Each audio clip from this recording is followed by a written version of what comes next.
Welcome everyone to episode 3 of the Dragon Reviewed. Today we will be reviewing episode 5, of is that right? Actually, are we on episode 5? Yeah, 5, because they released 3 Oh, on. was it 3 the first? Okay, Yeah. yeah, I was thinking Hawkeye, So wait a minute. which did So, 2. so it's Yeah. episode 3 of the Dragon Reviewed, and it's Right. episode 5 Episode we're 5. reviewing of the Wheel of Time. There we Yes. go. Yes. There we go.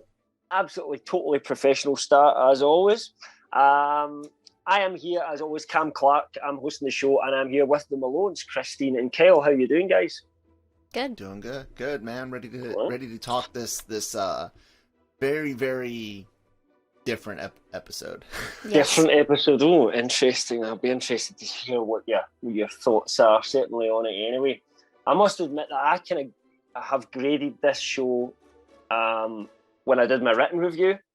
And then I've kind of changed my mind between then and now, so I'm going to change it slightly from what I did in my written review. But anyway, we'll get to that. First of all, spoiler policy for this show. If this is the first time that you're tuning into the Dragon Reviewed, or if you've been watching all along, you'll know how this works anyway. No book spoilers in here. I am a book reader. I've read the whole series. I'm a fan of the books. I do know what happens, and as such, I don't want to spoil that for my two guests here, Christine and Kyle, who have never read the books and are just watching the show from the first time, because that's kind of the fun of all of this, is to get people's theories, because it's the kind of show that at least lends itself to Easter eggs and theory crafting and kind of all that sort of nice fun stuff that we like to do with a TV show. So we will be spoiling everything up to and including episode 5 of The Wheel of Time, everything that's happened in this episode. So full spoilers for the show itself, but no spoilers for the books, though I will talk about some of the changes that have been made in a non-spoiler way. Before we get into things, I'm going to pass it over to Kel just to go over a few housekeeping things and tell you about some of our other great stuff that we've got going on. Kel? All right, guys. Of course, we're sponsored by Grow Generation, where the pros go to grow. There is a link in the description box below. There'll be an ad later on. We keep them nice and short because, well, you know, that's the script that they gave us, and luckily enough, it's nice and short. But anyways, LRMonline.com and Genreverse.com are the websites. Both go to the same landing page right now, but we're getting the podcast stuff set up hopefully early in the new year. The Genreverse Podcast Network is available wherever you get your podcast from. Apple, Spotify, Google, all that good stuff. And of course, the LRM YouTube channel has all of our podcasts. Most of them are video like this, as well as Breaking Geek Radio that does audio, but pretty picture on the front. And then all of our celebrity interviews go there. So subscribe, follow, thumbs up. I know you guys can't see how many the thumbs down we have now, but hey, we'll take the hate clicks. Let us know what we're doing right or wrong. Leave some comments, reviews, and other social media information in on your screen and in the boxes below, guys. Thanks. And it goes without saying that, you know, if you do have any comments, we'll try and include them in the show. And there's actually something I'm bringing in this week based on a comment from one of our watchers, listeners, depending on where they picked it up last time. Yeah, happy to do that going forward. If there's something you want us to do more of, if there's questions you want me to ask Christy and Kyle about the show, then please let us know, and we'll try and include those in. We just ask no book spoilers in the comments, guys, for us as well as others watching the review.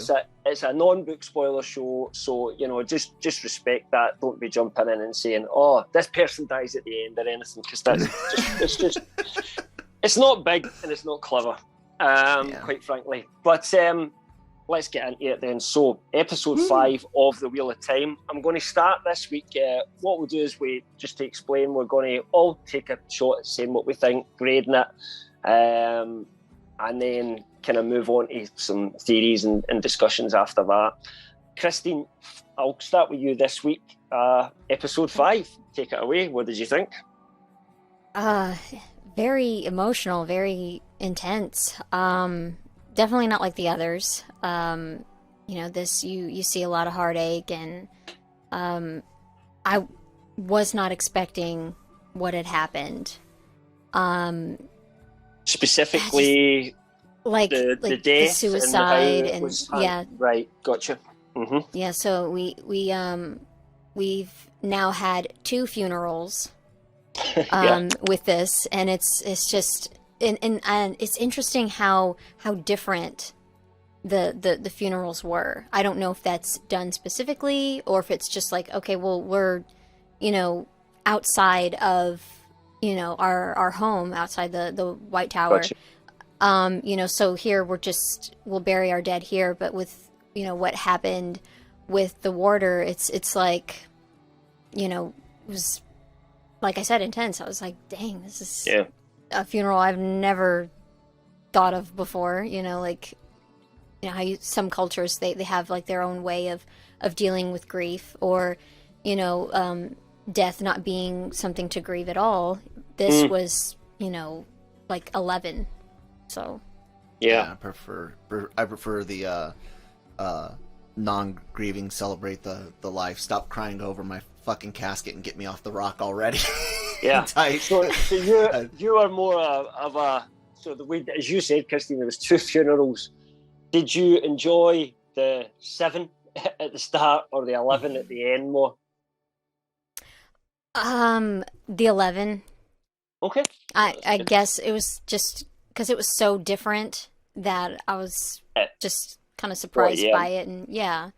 So yeah, and it's kind of weird how things are going, and you know, it's like I'm trying not to look on my phone. It's like I'm dying to know, but yeah, I haven't yet, and just don't next. Google anything. I mean, don't even Google how would you pronounce this character's name? Don't even Google that, because so it's really bad for a wheel of time, actually. I think because the series has been out so long that as you start typing in a name, it'll literally come up and say died on page, you know what I mean, Exactly. or whatever, and you're like, oh, it's real.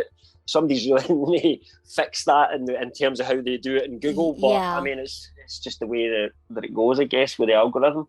And I've watched all the way through twice, so I now know that it's Nynaeve instead. So I'm glad that I found that out instead of trying to look it up. Or at least how they're pronounced. Yeah, how they're pronouncing the show. If you looked that one up, I think you might have got 3 or 4 different answers anyway, because there is a lot of the pronunciations that even fans that are book readers couldn't always agree on. And it was like they would take maybe one narrator from an audiobook, oh, that's how you say it, and then another narrator would say it in a different way, and it'd go, oh, that was how I thought of it originally. So I think whatever these kind of, at the moment, just going with whatever the show picks is just going to be the canon now for pronunciation. So it's kind of how you have to deal with it. Yeah. Oh yeah. Anything else you want to say about this week, Christine? It's just Paran and yeah, exactly. It's like I'm trying to figure out what exactly is going on. So we've got one guy who's losing his mind; he's going crazy. One that's Wolfman. I don't quite know what's gonna happen there. Got a magical girl, and then yeah. I just saw her spin in my head, covered in light. Yeah, it's an anime thing. Magical girl like Sailor Moon. Yeah, kind of. I know you know of it. That's why I mentioned it. And those types of characters always do the same transformation. Yeah, exactly. Some chant, spinning, light, and she called Egwene. This thing just goes over Egwene's head, and then she's like, it's Wonder Woman. You are a channel. Yeah, some kind of power pose, or some kind of cute pose. Anyway, and yet what we got was a instead, which was a bit feeble. Yeah, and then with Rand, I know. With Rand, it's kind of like, so he's part of some redheaded ethnic group or something, possibly. I don't quite know. Right. Yeah, and then the Ogier or something. Ogier, yeah. I'm kind of curious about him too, and I found him very interesting. Quite the talker. Oh, quite a few things to say about him as well, I guess, when it comes to my turn. Okay, what about the grade of it? Oh, the grade. That's what I was going to just say. What about your grade this week? This one's hard. Because definitely not as. I mean, because it's Yeah, it's definitely not as good as the other ones, I would say, but I got to learn a lot. So maybe B B plus. B plus kind of thing, somewhere in between. This one was B really hard. Yeah. B and a nudge. B and a nudge. Yeah. right? Exactly. Yeah. Okay, Kyle, what about you, man? I actually didn't mind the episode at all. Yeah, it's slower than the others, but it's not slow in a bad way for me, I guess. Sure, I would have preferred to have seen more. What's the word I'm looking for? More to have gotten to the points and the big events a little bit faster. I feel like even some of this could have been folded into the previous episode and then into the next episode. But what's there is great. It's definitely, I'm guessing, maybe not all at once, but a lot of this, what these things mean, the different types of grieving and things are probably explained throughout the books, in a more digestible way over chapters instead of a single episode. But regardless, I really appreciated getting to see what burial on a combat field is like. Burial for Aes Sedai sisters and warders. Honestly, I when the warder, the green, what's her name, died, when he's dressed in white and he goes up. Steppen. Yeah, he goes up to melt the ring. I was like, man, is this where we get the ritual suicide? Not knowing that, sure enough, later on it would be ritual. Well, there might have been a ritual to it, but it wasn't like an ordained, like you must now kill yourself. I even made a joke with Christine because Lan goes down to talk to Moraine, and I was like. I was like, Moraine, how's it going? Oh, it's going all right. Something's so wrong with you.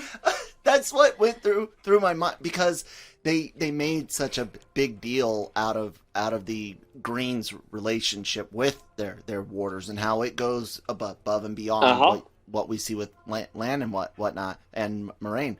So yeah, I was actually surprised when there wasn't a ritual suicide, and then was not really surprised to see him off himself. It was very, very traumatic and clear that he really had no interest. Like, that was his purpose in life. And as someone that has dealt with combat, dealt with losing friends, no one near as near and dear to me as the relationship that they build up here. But I can still understand things like survivors get guilt. I know what suicide people that survive, friends and family committing suicide, like we see with Lan and the other warders. We know that there's a lot of conflicting feelings that go there. I've had to sit with soldiers being counseled or talking to me, and I've heard everything from thank God they're not hurting anymore to how selfish could that asshole be. You know what I'm saying? So I really appreciated getting to see all of this. Really interesting character development for the warders and the Aes Sedai sisters on a big scale. So I appreciate all of that. When it comes to Rand and Matt coming into the city and seeing Logain coming into this city and them seeing him and whatnot, that was very, very interesting. They don't really give a lot away, except Logain can this brings a good point to bring something up that I wanted to see if you've got any theories on. Why is Logain laughing when he sees them? Any theories? I have one. I was gonna but go then ahead. you go if you wanna. Yeah, you go. I was gonna say that And you never know what's being put in audio for us or on screen for us versus for the people on screen, but there's some audio cues in there. My guess is that Logain either has, I don't think he has any residual connection, but I think he still has residual memory and has maybe seen Matt through what was talking to him. So. Yeah, like he can see, like... And he still remembers things that he's been told or been shown when he was connected. Yeah. Is this based on the theory, then, that you still believe that Matt can channel? Is that what you think is happening with Matt at the moment? Like I said, I'm more along the like, third party or parasite, not that he is directly channeling himself. So while Logain mentions in the previous episode about being able to, the 1,000 voices, 1,000 dragons before him, air quotes, talking to him, if it is indeed the dark one or the dark or whatever alternate being, the third party, then it would make sense that if Logain's a major player, that other pieces would be mentioned to him. Maybe even, hey, I'm going to put this person in a certain place at a certain time. Be on the lookout. And now Logain just saw the piece in the certain place at the certain like they time. Maybe recognized an image or something like that. I don't think he's, like I said, they do put the audio cues in there, but I don't know if he's still got a connection to it or not. I think it's just he knows. Yeah, I think it's like Matt, like where it's kind of like, where you're in this moment and like all of a sudden everything goes quiet and you're like honing in. So I think it's like on Matt's end where he's like seeing Logain. And it could be even the things talking to Matt while Logain is passing. Yeah, but then like Logain knows and he's looking up at him like, yeah, I know what's going on with you, kind of thing. Interesting. Something okay. Like that. That's all I ever say, isn't it? You guys say something, I go, interesting. Yeah. Because I don't know, what else can you say? Like, you've nailed it. No, that's complete bullshit. Try again. So, yeah. I guess that covers quite a bit about them, but I will say that the what's the creature's name? The Ogier. Ogier. That character reminded me of both like Beast on how well spoken and soft spoken and almost like, wow, you're about to make an awful decision. Oh, okay. Like I really appreciated that, but there's another character out there, and I cannot remember it 100%. And because it's another one of those characters that is I think it was in a fantasy types series, very, very knowledge seeking, but not necessarily. And I'm not saying he comes off as not sounding smart, but had just that really simplicity about them, despite this wealth of knowledge. So it's an interesting character. I'm interested to see more. And also kind of find out more about the non-humans in this fantasy world. There's a great kind of side piece to this, but within Final Fantasy, there's one world that's been explored multiple times, and that's the world of Ivalice, or Ivalice, depending on who wants to pronounce it. Ivalice is in Final Fantasy 12 Tactics, and some others. There they do a really good job of having these non-human creatures that have really fleshed out cultures and unique biomes that they come from, and how they have to adapt to live in different places. But they're it's not as ubiquitous as, say, like elves and like a high fantasy type thing. Yeah. It's very cool, and I kind of get the same feeling from that. Now on to Padan and Egwene. Really, interesting to see how the Tinkers all stand up for them to take a beating. What's his name tells them, hey, they're not ones to likely kill us. They're just gonna rough us up, but let's get you out of here. But the White Cloaks capture them anyways. The questioner guy is like, yeah, you're not an Aes Sedai, otherwise I would have killed you. I want you to decide either channel and I'll kill you, or he'll or you don't and I'll kill him. Which is him being kind of psychopathic, ultimately, yeah. isn't it? Because he's saying, I'm killing someone. You know, even if you've done nothing wrong and the two of you are completely innocent, he's dying. You know, and you'll get to live. It's almost like the old witch trial thing. Well, if she sinks, obviously she was innocent and goes if she weighs more than a duck, then exactly. So, with that, when his eyes first go, it's like, okay, something related to the dogs, to the wolves, and you can hear him in the background. And then the second time when he comes back around, she tries to channel and throws a very, very weak fireball at him, which was funny. It was a fun little although moment you of levity. Kind of do see that she was really more interested in Padan's ropes than she was actually. Like she was planning it. Which is what I'm saying. It's like really, it's a funny scene. It's a moment of levity in this really brutal torture scene. You know, psychological and physical torture. And so I like that. I like that they can work together as a team, and we're seeing the different pairs work together as teams in different ways.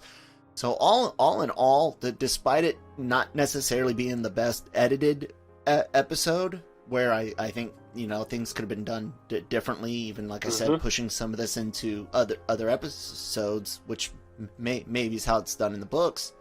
I still say this is a solid B plus episode, given the information that I was given in the progress I think that we've made in the story. I don't feel like I'm stuck.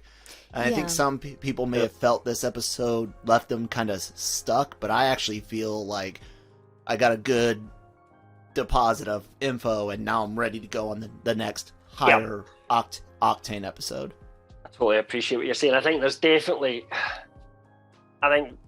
episode's definitely a big setup episode for then the next stage, and I think that tends to be kind of what they're doing almost. You know, you have a little bit set up and then they move into a kind of other event if we go through the episode so far, certainly the last couple.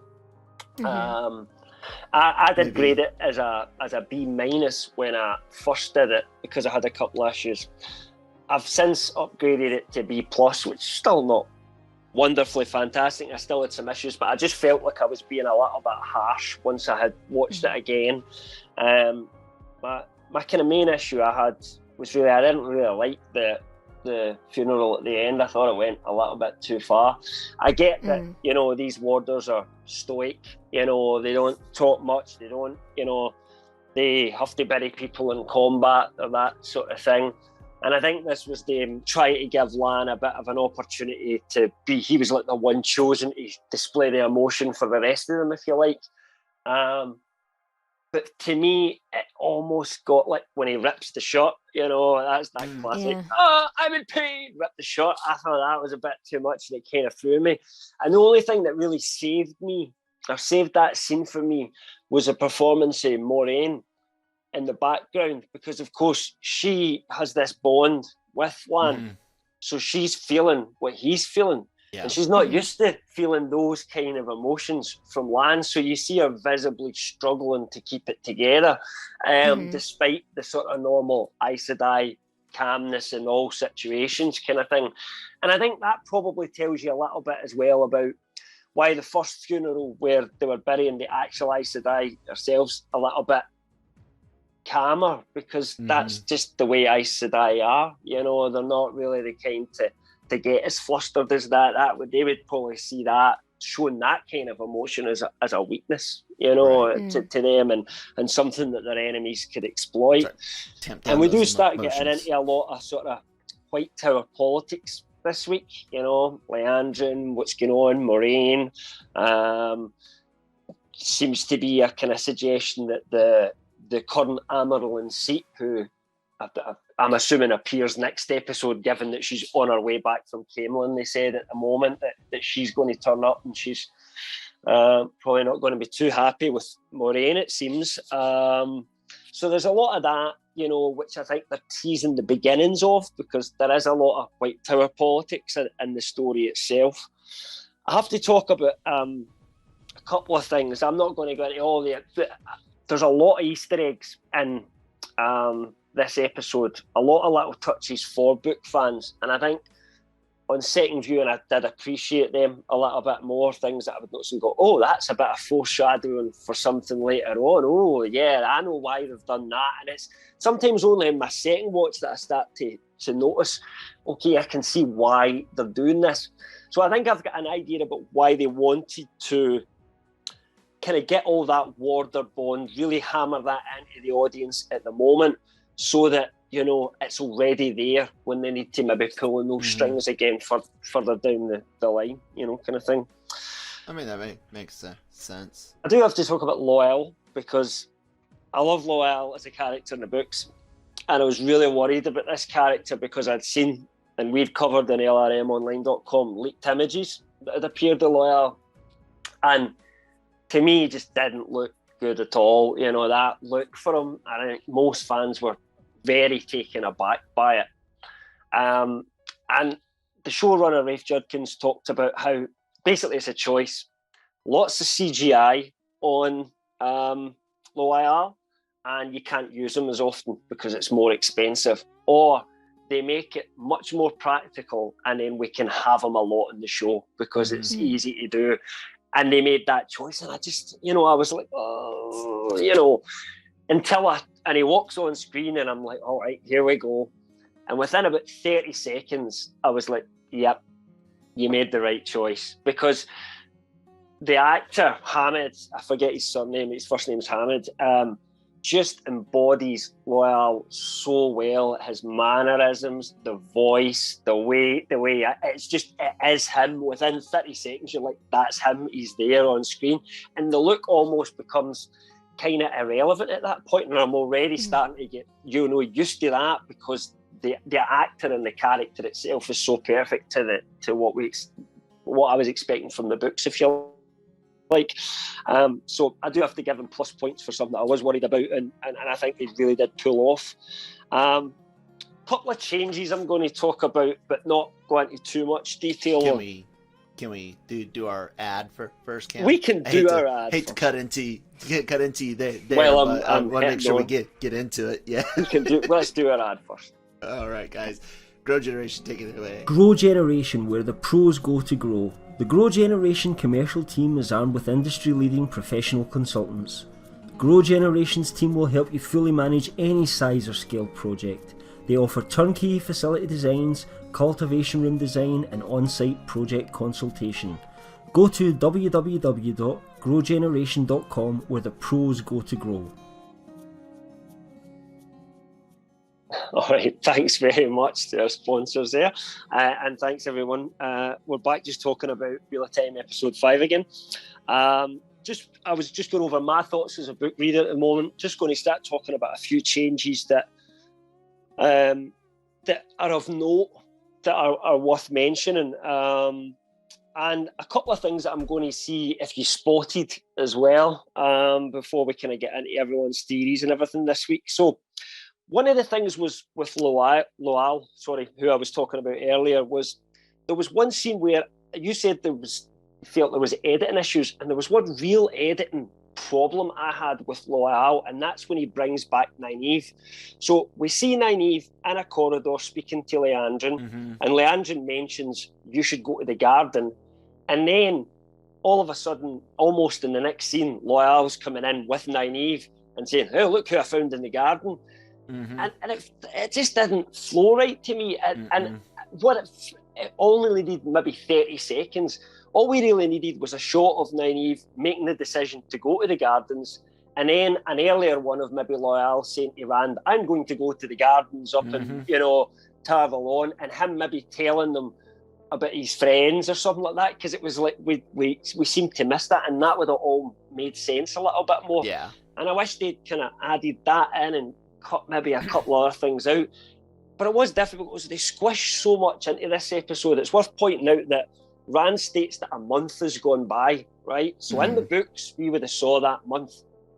Them all getting there slowly, and going through things, if you like.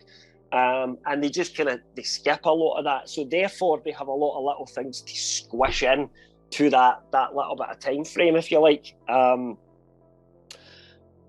Another thing I noticed was that, it does slightly concern me, is I'm wondering whether they have merged Leandrin's character with one that would come up later called Elida in the White Tower. And the reason that I think that is because of the conversation where I think it's Alana says to Moiraine that Leandrin is one of the top contenders to go for the Amerlin seat if something was to happen to the previous one. And that's what kind of gave me the idea, maybe they're mixing those two characters together. And I'm actually not really against that at all. But and this is a weird one, if you were going to mix those two characters together, you'd call her Elida, because Elida's the more major character than Leandrin is, if that makes sense. Okay. So I'm kind of hoping I'm wrong and they're not doing it. I kind of, in my review, I said, if Elida doesn't show up with the Amerlin seat next week, she's not going to be in it, I think. But actually, I think back to some of the showrunners' comments on, what's the point of bringing a character in for one season, one episode of a season, and then you don't see them again? It might be better to bring them into season 2, for example, where we start to see them more often, and then it's better for recruiting that actor, getting them in the show and keeping them in it long term. So I'm now wondering whether they're maybe going to replace bringing Elida in at this point of the story and actually have her come in at season 2, and we introduced to that character at that point, because they're very similar characters, right? Without me getting into too much detail, but there is one key fundamental difference between the two that just wouldn't make sense for each other's story for me, which I won't go into in any further way. Another change that I'm not sure I care about actually at all. But do you remember they had a little story, Steppen's telling a little story about the statues while he's lighting the candles, and he's saying, to keep away the Forsaken. And they tell you a little bit about these historical characters from the past, if you like, that are called the Forsaken, which were basically humans that had knowingly and willingly turned to the dark side and, completely sold their soul in a previous age and everything like that. And they're long locked away in prison and everything by the previous dragon. But there were actually 13 of them in the books, and I kind of think that they're going to reduce that number to 8 in the series. I don't know if it will have any adverse effect, but it's just a strange change for them to make, I think, and one that I feel that they're hinting towards by only having 8 statues there when there would have been 13 if they were following the books, if that makes sense. Anyway. Maybe he hasn't collected them all. Yeah. It could honestly be something as simple as that. But, I don't want to go into it in too much detail because I don't want to say how important it is, or if it isn't important at all, I don't want to lead people up the kind of garden path. But it'll be interesting to see anyway. And for anybody that is a book reader that's, watching this to see what you guys think, it's the one thing that's certainly stuck in my head. But overall, I thought it was a good episode. I really kind of liked the introduction into the Aes Sedai politics and everything that was going on there. So I'm going to ask you some questions now, get into the decent bit, all right? And before I get into sort of the overall sort of theories and everything like that, I'm going to ask you a couple of things to see whether you picked them up in the show, because this is not spoilers. Did you find Padan Fain in the episode at all? Have you seen him yet? Padan Fain. Remember the guy that came up in episode 1 and he was whistling? Yeah, I didn't see him. And then we heard his whistling in another episode. I heard the whistle in another episode. If you watch it back again, see the part where Logain looks up at Matt and Rand. You can see Padan Fain there. He's down below, and you can hear the whistling as well. Wow. So, oh God, I'm gonna have to watch all 5 of these again. I'm missing everything. And another one was, I wanted to ask your theories on this. because this is one book readers don't even know, so I'm able to even theorise on this one a little bit, right? Which is, what's going on with that picture that Moraine was looking at the end? You know, when she opens it up and there's just a picture inside, and I've looked at this picture closely, and it's just another woman in a blue dress looking out a window. So it's almost like she's watching, like, on, you know, a very similar scene that she's in herself at the moment. Did you have any theories about what that might be? Or... I don't know. I didn't see it move, so I don't think it's like Dorian Gray or anything like that, where I don't think it's like that. No, it was completely static. It just looks like a normal picture. Yeah, but it's kind of weird because normally when you have a picture, you're not seeing someone's back. So it's like, why is it painted that way? I don't know what's going on. All right, so my theory is that there is an ally of Moraine's who has put that picture there, and that she is telling Moraine to watch her blonde back. Because the blue dress and the character looked a little bit Moraine like. Now, this isn't in the book, so this is just a theory of myself. I'm not saying this is true. This is just my take on it. I think it's a very secretive way that no one else would be able to work out, of someone being able to communicate with Moraine that nobody else could see, and basically telling her watch your back at the moment. Because as we saw, Aes Sedai politics, and Moraine is not exactly flavour of the month, it seems. What do you think about that? Does that work for you, or I think that'd be cool. I mean, it's been there for a while, though. I'm guessing it doesn't look like. But Moraine doesn't normally go to the tower, does she? She's very rarely ever there. That's true, and I guess without the information of, because she doesn't seem to react like, oh, this is a curious thing. She seems to open it purposefully, but it's not really clear on what that purpose is. I did find it weird that it was in one of the a box, if you will, very similar to the Catholic 12 signs of the cross or whatever that are usually distributed around the church. It's often, not all the time, because a lot of military bases, they have like one chapel and it suits all the religions. They just accommodate different times for it. So if you're a Protestant, you're going to run into things that are Catholic. You're going to run into things that are Islamic and Jewish and all that, depending on the base and how many buildings they have allotted to that.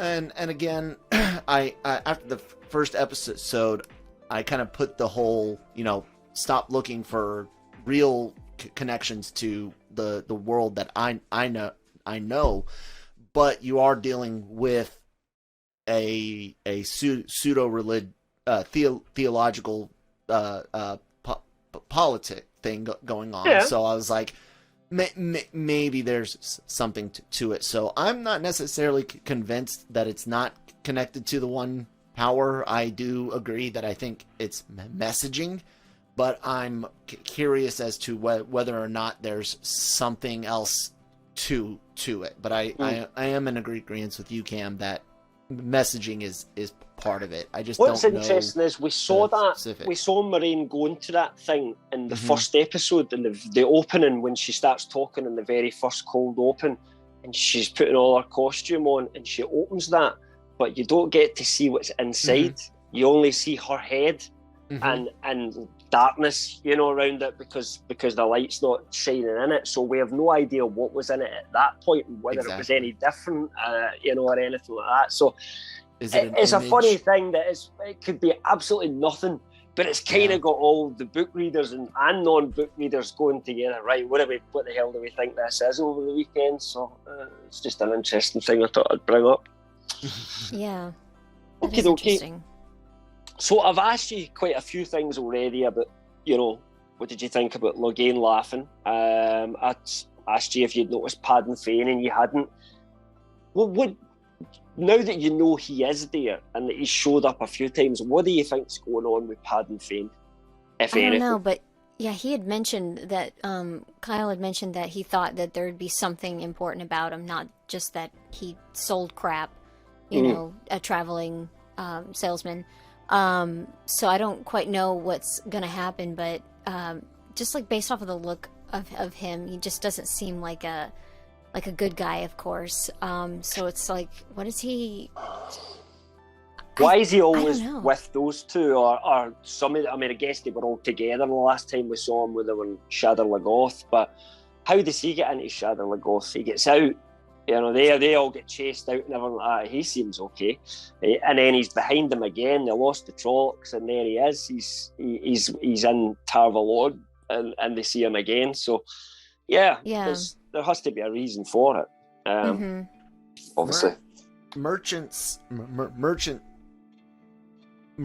are used very, very cleverly in a lot of writings, and that's because they have been a very unique group of people in human history, going from a class during like the Roman Empire, if I'm not mistaken, to where they have power because they move the goods, but they weren't necessarily looked well upon, to where you get to merchants in the colonial ages sail, to where that's a bigger deal. Like if you're running corporations and things like that. And merchants have a lot of power, and I think that's something that I'm not guaranteed that they'll do this in the books, but in some places they go to in the books later on. I remember one specific, this isn't spoilers in any way, but where rather than being a royalty, it's that city's run by the merchants. There's like a guild that because they're the most powerful people in the city, kind of thing. So yeah, it's something that's used in this already.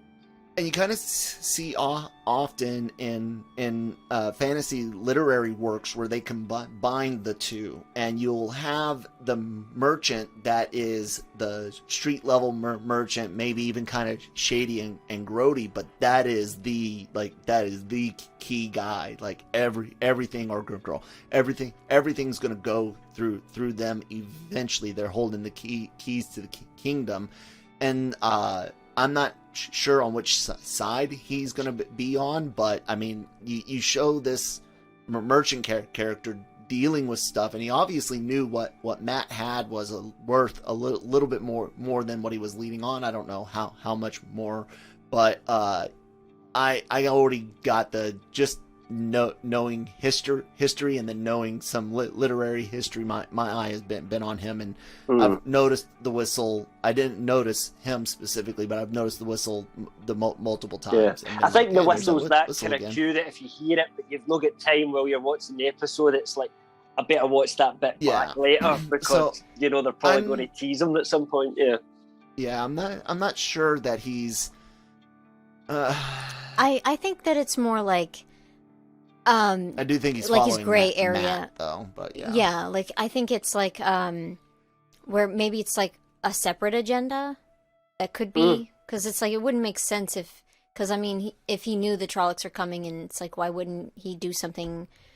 I don't know, like, hey, I got free tea, drink, and then they're all drugged and like, here you go, So it wouldn't make sense if he was like a straight up bad guy, and so I think it's like maybe something separate. I suppose. That's true. But it depends how cowardly someone is, I guess, and what their job is. I suppose whether that would be the case. Do you think do you think he's more possibly a force for good? I don't know if maybe that would be the right word to use, for but himself, or maybe even the status quo. Different. Again, right? I get you. But yeah, he definitely has he's got the job where he can go anywhere, and no one's going to be suspicious of him, because so it's we'll that's see. true. Okay, so the kind of last question which I'm going to get you is the usual, who the hell is the Dragon Reborn, but we're going to take it in a slightly different point of view. So we're going to try and rule some things out and do it that way. So of the 5 Two Rivers people so far, right? Which has to be one of those 5 people. Would you agree? You're supposed to believe that, yes. Yeah. Right. Okay. Unless it's somehow Moraine or something like that. So, but obviously, we know Moraine can channel. We now know Nynaeve and Egwene can channel. Question is, can any of the boys channel? Do you think? Yeah, Are they any of kept the talking boys about. channelers? Yeah, they kept talking about Matt. being able to channel, but haven't done it yet. But he's clearly losing his marbles. So magic parasites will do that too. Potentially. So if it is Matt, have we seen him use that ability at any point? Has he channeled yet? If you think he, I mean, maybe you don't even think he can channel. I don't know. Maybe I'm putting words into your mouth. Sorry. If he did, like, you know, with the that family's house when they were like staying in the barn, you know, I thought that, you know, maybe he had done it then, but didn't know it. Like he had killed them, but he wasn't aware that he was the one doing it. So maybe something like that. So okay. I still don't know that he's channeling himself directly. Like I said, the one thing that we kind of get to see is like that shadowy stuff coming out of his mouth several times, which isn't 100% even like the dark channeling that Logain had done. It looked a little different. So I don't think Padan channeled. I think that's its own thing. So you don't think Padan can channel? No, at least we haven't seen him do it. The wolf thing again looks almost like a possession type thing with the eyes and whether or not it's. I'm not saying he's being possessed by something externally, but like an animal's spirit type possession, something that's within him that he can bring out. Maybe I'm not 100%. A wolf whisperer. Sure, something like that. But I don't think it's like weaving with the one power as Egwene and Nynaeve have. Okay. So I don't think the guys have channeled yet, but that doesn't mean... We've not spoke about Rand, so you're just ruling him out. Yeah, he's still that odd character where you're like, almost you'd be upset if they do make it him, and the way that they low-key him throughout the series so far in the show. You know, hey, look over here, look over there. It's kind of like if you go that route, it's a little too stereotypical, and I have more faith in the show than that. So I'd actually be kind of upset if it does end up being him, just because of the way they've portrayed it, and to go so stereotypical after not being so stereotypical would be upsetting, but they could still make. So you feel like they're hinting towards other ones and not him, you know, or they're deliberately going away from him. Whether it's deliberate or not, I'm not sure, but I don't count the guys out. What if in anything? I think the whole focus on the one power and weaving and whatnot, channeling. I think that might be blind spots for the Aes Sedai, ignoring additional abilities and powers that are out there that could potentially be attributed to the dragon be reborn, because it has been so long. Word of mouth does, you know, the game of telephone does change things. What's the information they've told us so far about the dragon reborn? What's the one thing that they've made clear about the dragon reborn so far? Age, and in terms of, they've also made it clear that the dragon is the most powerful channeler of the one power. So I think you can, just based on the information that's in the show so far, we can say that whoever the dragon is must be someone who might not have channeled yet, don't get me wrong, but who can channel the one power. Absolutely.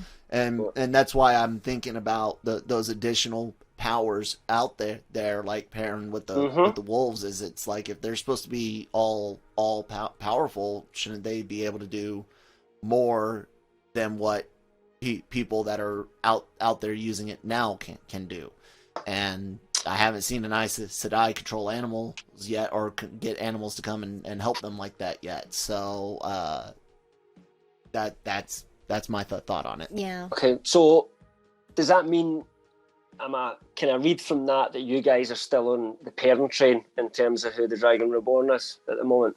From last week, last moment. A little bit. I mean, it's still kind of like, it's confusing, but it's still like I still lean more toward Perrin.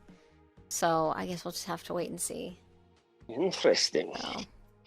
Okay. So there's one last question that I've got for you, which is just one of our listeners had actually said that we should finish up every episode with. So this is something that we'll kind of bring into every episode, and you may change your answers as we go along. Your answers may be just, I've no idea, but I'm going to ask you this basically at the end until we get to the end of the season.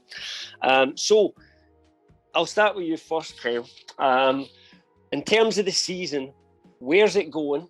Where do you see the conflict, and how do you think this season might be resolved by the time we get to episode 8? Have you got any ideas whatsoever? My guess is this season will end up with us knowing who the Dragon Reborn is and having the clearer political lines of the White Tower. So I think we're gonna find out why people aren't necessarily happy with Moraine, and also why Moraine does have support and why she's doing things the way she has been, which we don't know everything. We know she's been searching for the Dragon Reborn, but we don't know all of the details. So that's where I think we're going. We're getting all the pieces will be on the board, and we'll finally get. Of course, it's not going to be there's always the fog of war, if you will. So, but I think we're going to actually get the chessboard, if you will. We'll have a clear picture of who's on the board, who's your queen, who's your king, which side's white, which side's black, that type of thing. And I think that's the big resolve is who's the Dragon Reborn, and then what are the lines? Where are the houses for you Game of Thrones fans out there? That's what I think we're heading to for this season. Okay, Christine, do you agree? Disagree? Anything different? I agree, but there's one thing that I don't know if they'll answer, and that's because they had mentioned in this episode about another color. I think it was yellow or gold. They mentioned yellow. Yeah. So it was like, I don't know if they're going to reveal all of them to us this season. So I think with what Kyle had said is yes, but I think that's one thing that maybe they'll leave to season 2. Okay. Because, unless they're just going to have like a sit down and like, okay, here's all the colors. This is what they mean, that kind of thing. But I don't think we're going to...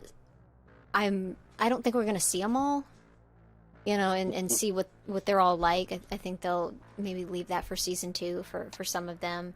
I would say, I don't even know for certain whether that answers yes or no. My guess would be, if we do see something like that, it would be next week. If the Amaryllin seat comes back next week, if that's, I don't know, just because they say she's on her way back, I don't know that she's going to be in next week. It could be the one after that, theoretically, but that would be my guess. And that would be the time where we would see more of the Adges, theoretically, if we're going to see them. So it's not something that even I could say for definite yes or no, that we'll kind of know all that by the end of the season at this point. So I'll be interested to see how that kind of shapes out next week, and if they do introduce any of the other Adges, which I obviously don't want to talk about until they mention them in the show. Yeah, because it's kind of like things have sped up, yes, but it's like I don't really know if they're gonna leave the cliffhanger of her showing up at the end of the season, because travel, it's not like she could take a plane. So it's like, how long is it going to take her? How quick is the pacing for the next episodes? I don't know. What's her name? They mentioned is very close, relatively speaking, to Tavalon.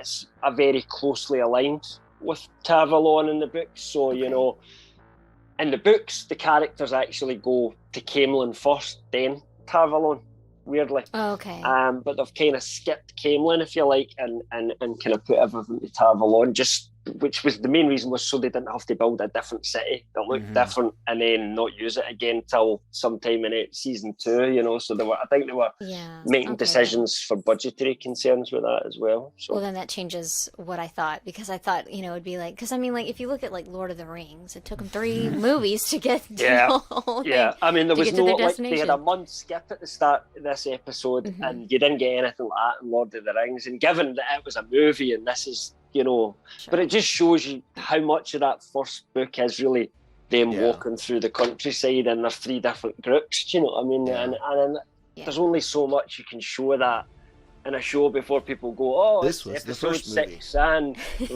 Rand and Perrin have moved into a field now, and you know, and because you're just not getting all that internal stuff that's going on in their heads. Yeah, because you never know if they're going to change the pacing, because it's like, you know, cut out what you don't need, leave what you do need. So it's like, I didn't know if they were going to, you know, have some changes on that end. But yeah, so I'm going to take back what I said, because now I don't know. All right.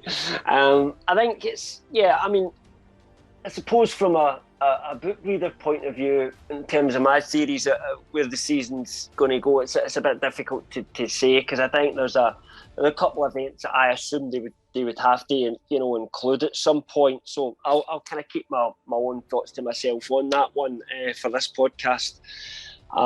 One kind of just final thing I wanted to mention is that I think as we go on to future seasons, I'll probably start asking you like questions like, where's this all going in terms of the overall story? I feel like we're just too early in for that, because for all you know, it could end up a sci-fi thing like Star Wars at this point. I mean, it literally could go anywhere, couldn't it? You know, and I don't think it's fair to kind of ask you those kind of questions yet. Anything else you guys want to say before we wrap up then? No, I'm good. I think we covered it. You covered it. All right, great. Well, that's been episode 3 of the Dragon Reviewed. Guys, please tune in next week. We will have episode 4, and we will be covering obviously episode 6 of the show. That will leave us with 2 weeks left after that. It is 8 episodes for the first season. I have heard on the grapevine that 6 is supposed to be a good one. A lot of people that watched it in advance, they kind of, you know how like 4 was a pretty good one? People were as complimentary about 6, so I'm a little bit hyped for next week to see what we get, but I guess we'll just need to wait and see how it all shakes out. So everyone can enjoy the wait by checking out lrmonline.com and genreverse.com. And absolutely go check out our sponsors, Grow Generation. If you aren't subscribed to our YouTube channel, guys, we're almost at 5,000 subscribers. 110 left to go. Can you please help us get there by the first of January? That'd be awesome. A lot of great celebrity interviews, all the great podcasts and Animeversal reviews, the Dragon Review, Daily Cup of Genre, Breaking Geek, Marvel Multiverse Madness, Mayhem, sorry, and then of course the Cantina, the Genreverse Podcast Network, wherever you get your podcast from. Leave some comments, and like Cam said, we'll bring the questions and comments up here on the show. So thank you guys for watching. Yeah, thanks. Okay, everyone. See you next week. Bye.